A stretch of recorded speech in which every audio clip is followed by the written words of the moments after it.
Maraming landowners ang nagtuturo ng mohon na parang iyon ang absolute truth. Diyan ang boundary namin.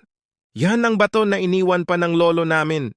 Pero kapag binuksan ang lot data computation at technical description, minsan wala ang mohon na iyon sa opisyal na records. Bakit? Dahil sa surveying at sa batas, ang tunay na boundary ay hindi base sa itinuro, kundi base sa opisyal na coordinates, bearings, distances, at approved survey plans. Kung hindi naka-reflect sa existing records, hindi ito pwedeng kilalanin bilang legal boundary. At ito ang madalas nakakalimutan. Kapag may adjustment sa mga mohon na napagkasunduan ng mga landowners, hindi sapat ang verbal agreement o simpleng pagtutok kung saan gustong ilagay.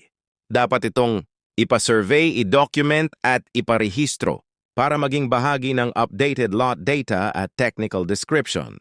Kung walang registration ng agreement ay walang legal effect sa opisyal na boundary. Kaya sa GC Land Surveying, laging paalala, kung gusto mong maging legal ang mohon, ipasok mo sa records.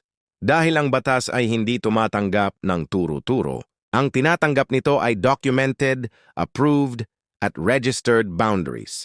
Don't forget to subscribe, like, follow, and share.